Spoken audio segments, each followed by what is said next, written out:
Kembali MyClub ID hadir dengan sebuah konten. Kali ini kita akan membahas tentang platform gaming di resolusi 1440p. Kami akan menggunakan seluruh platform menggunakan dari prosesor dan kartu grafis dari AMD. Kami juga menggunakan produk motherboard dan kelengkapan lainnya dari Aorus serta pendingin dari Cooler Master. Kami akan menunjukkan seperti apa sih performa gaming 1440p dengan menggunakan prosesor terbaru dari AMD dan juga kartu grafis yang memang diperuntukkan untuk resolusi gaming di 1440p.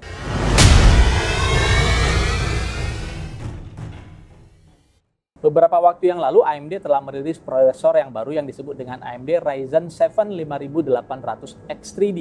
Ini adalah prosesor yang digadang-gadang sebagai prosesor yang diperuntukkan untuk para gamers yang menambahkan performa tinggi untuk gaming. Makanya AMD menyebutnya sebagai gaming prosesor. Prosesor ini memiliki 8 core 16 thread sama seperti kakaknya yang Ryzen 7 5800X. Kecepatannya di 4,5 GHz boost dan base clock-nya ada di 3,4 GHz. Yang unik dari Ryzen 7 5800X3D ini adalah terletak pada jumlah atau besar L3 cache yang sangat masif, besarnya itu 96 mega yang dibuat dengan teknologi 3D V-Cache. Makanya pada penamaannya ada huruf 3D 5800X3D. Masih menggunakan soket AM4, artinya ini mendukung DDR4 dan juga mendukung hampir semua chipset motherboard. Dan terakhir sekali, motherboard ini atau platform ini atau prosesor 5800X3D ini juga sudah didukung untuk chipset lawas di seri AMD chipset 300 dengan update BIOS. Untuk motherboardnya kami menggunakan motherboard dari Aorus X570S Aorus Elite, masih menggunakan chipset X570 tetapi yang diklaim memiliki konsumsi daya lebih rendah sehingga tidak perlu lagi menggunakan aktif atau kipas untuk mendinginkan chipset X570 seperti di versi sebelumnya. Nah, motherboard ini berdimensi ATX, kemudian dia memiliki soket AM4, masih mendukung DDR4 dengan XMP hingga 5400, DDR4 5400, kemudian ada 3 buah slot M.2 NVMe yang mendukung PCI Express generasi ketiga dan atau generasi keempat tergantung dari prosesor yang akan dipakai. Jadi kalau nanti ini disandingkan dengan prosesor yang 5800X3D yang dimana sudah memiliki jalur PCI Express generasi keempat, maka kita bisa menikmati 3 port atau 3 slot dari NVMe ini semua akan bisa berjalan Gen 4 dengan SSD yang juga Gen 4. Lalu kalau kita lihat dapur pacu untuk menopang daya yang maksimum untuk prosesor, terdapat 12 plus 2 fasa, di mana 12 fasa ini berkonfigurasi twin atau aslinya adalah 6 fasa yang dikalikan atau disebarkan pada 2 bagian induktor yang bertujuan untuk lebih menyebarkan panas dan terjadi load balancing. Dan kombinasi VRM yang menggunakan twin mode ini juga banyak digunakan di motherboard high-end. Dan untuk kapasitas per fasanya sendiri, X570S Aorus Elite itu menggunakan power stages yang memiliki kapasitas 60 ampere per fasa. Sedangkan untuk SoC dan IGP, jika memang masih menggunakan IGP prosesornya, ditemukan ada 2 buah fasa yang mensuplai daya untuk kedua komponen ini. Tadi kami sudah ungkapkan bahwa kami akan menunjukkan sebuah performa gaming di resolusi 1440p dan di sini kami menggunakan sebuah kartu grafis juga dari Aorus yang menggunakan arsitektur RDNA 2 yang baru saja dirilis oleh AMD beberapa saat yang lalu, yaitu Radeon RX 6750 XT. Ini adalah sebuah kartu grafis yang direkomendasikan AMD untuk bisa bermain game dengan lancar di resolusi QHD atau 1440p. Di dalamnya dilengkapi dengan memori berkapasitas 12 GB dengan memori GDDR6, menggunakan PCI Express 4.0 dengan kecepatan by 16, jadi full lane ya, bukan X8 atau by 8 atau by 4 seperti ada beberapa produk AMD Radeon lainnya. Dan yang paling terutama di dalam RX 6750 ini ada beberapa enhancement atau fitur-fitur yang ditambahkan oleh AMD dibandingkan dengan versi yang 6700 sebelumnya ya. Dari sisi kartu grafisnya sendiri, Aorus RX 6750 XT Elite ini cukup unik dan kami rasa ini cukup berbeda dibandingkan dengan beberapa kartu grafis dari Gigabyte atau Aorus lainnya. Kita bisa lihat tren yang terjadi di kartu grafis atau desain dari vendor untuk kartu grafis, mereka umumnya menggunakan unified design, artinya satu desain yang digunakan untuk semua kartu grafis. Contohnya saja kita bisa lihat di Gigabyte Gaming OC, ya semuanya coolingnya sama. Jadi kalau kita jejarkan, kita kadang-kadang tidak tahu ini apakah ini Radeon seri apa, karena bentuknya itu sama persis. Demikian juga dengan seri Aorus Master ataupun Aorus Extreme. Pengecualian terjadi di Aorus Elite ini. Kami cukup terkesan dengan desain yang digunakan pada pendingin ini, dan terutama sekali pada efek RGB-nya yang sedikit unik dibandingkan beberapa versi kartu grafis dari Gigabyte atau Aorus lainnya. Memori kami tidak ingin berkompromi, kami selalu menggunakan memori yang kami gunakan sudah cukup lama dan sampai hari ini masih setia kami gunakan, yaitu memori dari G.Skill Trident Z Neo. Memori seri Trident Z Neo dari G.Skill ini benar-benar dioptimasi untuk Ryzen atau platform AM4. Jadi kita bisa lihat mulai dari XMP-nya, pengaturan tuningnya, itu semua dioptimasi khusus untuk Ryzen. Meskipun untuk platform Intel ini juga bisa digunakan. Yang kami gunakan adalah sebuah G.Skill Trident Z Neo berkecepatan DDR4 3600 dengan latensi 16 dan kapasitasnya total 16 GB atau 2 kali 8 GB. Power supply adalah satu hal yang penting untuk menyuplai daya yang benar-benar bersih dan baik untuk komponen yang kami gunakan. Di sini kami percayakan pada sebuah power supply baru dari Gigabyte, yaitu seri ultra durable yang dinamakan dengan UD750. Dari namanya kita bisa tentukan bahwa kapasitas dari power supply ini adalah 750 watt sesuai dengan rekomendasi dari AMD yang mensyaratkan 750 watt kapasitas power supply untuk bisa menghidupkan atau menjalankan GPU Radeon RX 6750 XT. Tidak ada yang terlalu istimewa dengan power supply yang baru dari Gigabyte ini, tapi kita bisa melihat Gigabyte mencoba memperkenalkan seri ultra durable yang dikenal di seri motherboard, ya, dibawa ke power supply untuk menunjukkan bahwa power supply ini bisa diandalkan. Power supply ini sudah memiliki sertifikasi 80 plus gold dan juga sudah fully modular. Jadi kita bisa mengkombinasikan kabel-kabel yang kita butuhkan saja. Bagi kabel yang tidak kita butuhkan, kita bisa simpan. Terakhir, kami menggunakan pendingin dari Cooler Master Flux 240 mm, sebuah EIO yang cukup lama kami gunakan. Ini sebuah I/O yang kami bisa andalkan untuk meredam panas dari prosesor AMD Ryzen 7 5800X 3D. Kami akan memulai pengujian dengan menguji kemampuan dari motherboard dan juga prosesor ini untuk meredam load dari sebuah aplikasi yang memaksa semua core dan semua thread yang dimiliki di prosesor ini berjalan maksimum. Nah, kalian bisa melihat pengujiannya sebagai berikut. Kita mencoba menguji performa dari si prosesor ini dengan cooler yang kita pakai dan juga tentunya menyesuaikan dengan motherboard X570S Aorus Elite yang kita gunakan.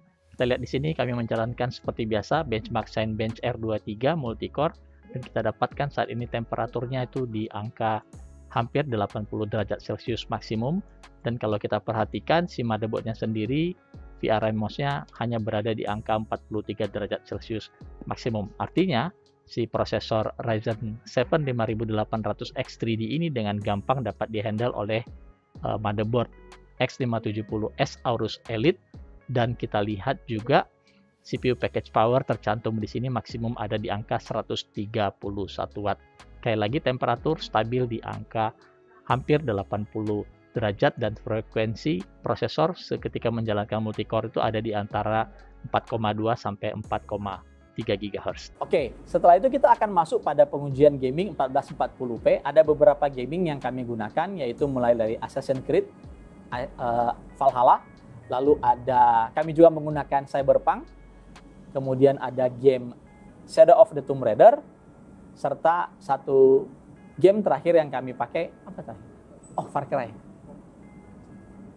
Serta game Far Cry 6. Nah, pada pengujian kami akan juga mengaplikasikan atau menggunakan beberapa fitur baru yang baru dirilis oleh AMD. Sebenarnya bukan fitur baru banget sih, yang baru itu adalah FSR versi 2.0 ya. Yang kami pakai di sini adalah masih FSR 1.0. Kita akan bandingkan dengan kondisi saat FSR ini di disable dan juga saat di enable.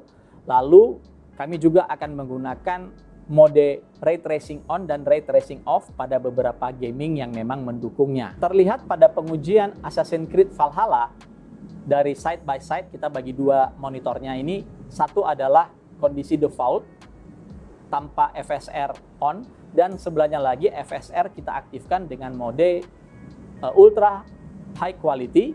Sama-sama semuanya preset kita gunakan ultra high di resolusi 1440p. Dari frame per second yang tercatat, kita lihat bahwa dengan menggunakan FSR enable, frame per second-nya lebih tinggi. Namun kami menemukan ada beberapa objek yang mungkin tidak terrender dengan baik. Baik itu saat default maupun saat FSR ini di enable.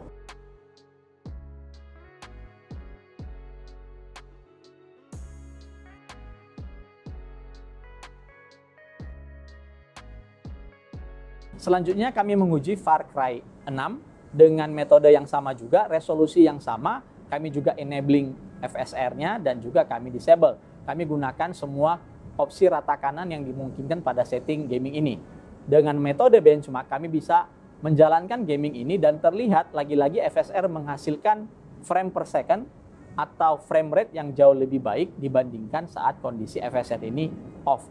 Tapi kami masih belum paham, ada beberapa hal yang memang harus menjadi catatan di sini, di mana ketika mengaktifkan FSR maupun secara default, terlihat ada beberapa image atau beberapa objek yang lagi-lagi tidak terrender dengan sempurna.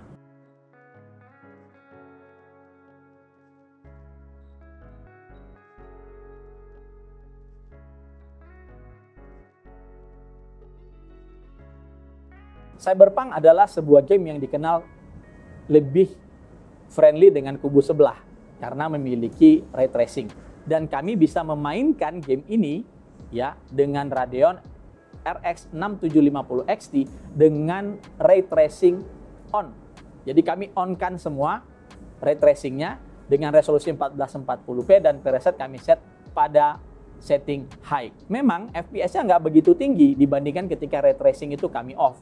Dan juga terlihat optimasi AMD untuk ray tracing ini masih juga cukup tidak begitu sempurna sekali ya. Kita bisa lihat ada objek-objek kembali yang tidak bisa dirender dengan baik, terutama saat kami mengaktifkan ray tracing-nya pada kondisi enable atau on.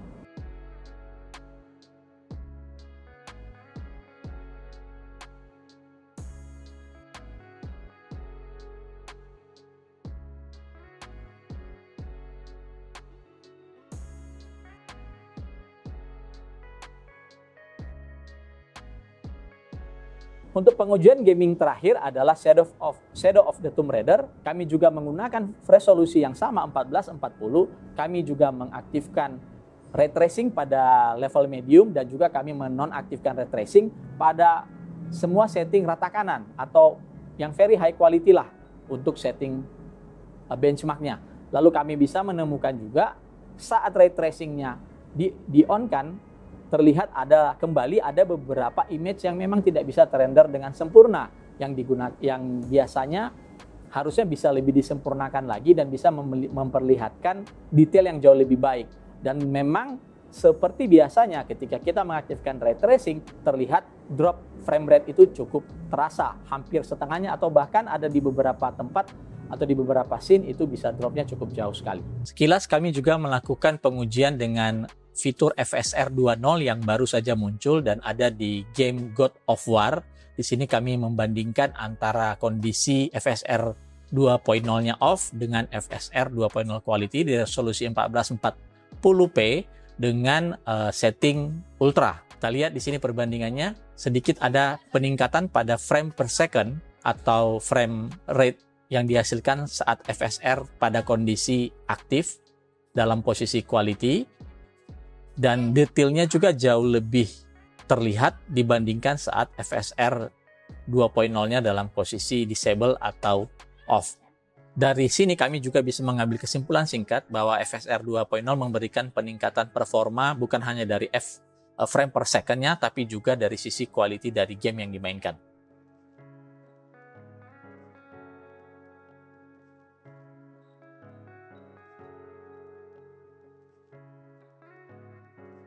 gaming di 1440p mungkin kedepannya akan menjadi sebuah yang mainstream.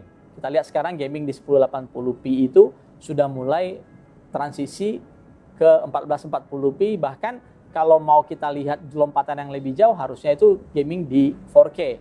Namun yang menarik dari 1440p ini adalah bagaimana ekosistemnya itu sekarang mulai diperkenalkan secara komplit. Kita lihat ada seperti RX 6750 XT ini benar-benar difokuskan untuk gaming di 1440. Demikian juga monitor-monitor yang berukuran 27 inci ke atas atau mayoritas 27 inci ke atas itu juga sudah mendukung resolusi 1440p seperti monitor Aorus FE27Q yang kami gunakan pada pengujian kami ini. Monitor ini memiliki refresh rate mencapai 144 Hz dengan resolusi maksimum di 1440p atau 2560 x 1440. Nah, dari beberapa pengujian singkat yang kami lakukan, pertama kali kami bisa menyampaikan motherboard X570S Aorus Elite ini mampu meredam panas yang dihasilkan oleh si prosesor Ryzen 7 5800X3D.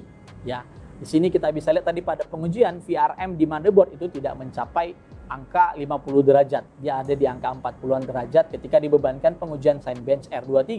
Demikian juga dengan cooler yang kami gunakan itu juga mampu meredam si prosesor. Kita lihat temperatur menyentuh maksimum hanya di 80 derajat saja. Which is kalau ini kita gunakan pada gaming dan kalian bisa lihat pada scene gaming pengujian yang kami lakukan, temperatur itu jauh sekali lebih rendah dan masih terjaga.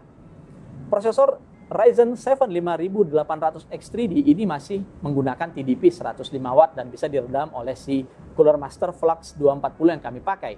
Dan kami juga menotis performa dari prosesor ini cukup mengagumkan dan memang bukan satu hal yang salah kalau AMD melabelkan prosesor ini sebagai gaming prosesor. Kami juga ingin memberitahukan bahwa secara core thread, jika kalian menggunakan prosesor ini untuk productivity, tidak akan jauh berbeda dengan prosesor Ryzen 7 5800X. Karena memang yang dioptimalkan di sini adalah cache, di mana cache ini banyak dibutuhkan untuk aplikasi-aplikasi yang responsif seperti gaming. Makanya mereka menamakan prosesor ini sebagai gaming prosesor. GPU RX 6750 XT yang dibalut oleh Aorus Elite, ya, ini sebuah performa yang cukup menarik. Namun mungkin harus ada penyempurnaan, mungkin dari driver, meskipun yang kami gunakan adalah driver terbaru yang kami dapatkan, Adrenalin yang sudah WHQL, artinya itu yang paling stabil, ya, sudah ada Windows Hardware Quality Labs-nya.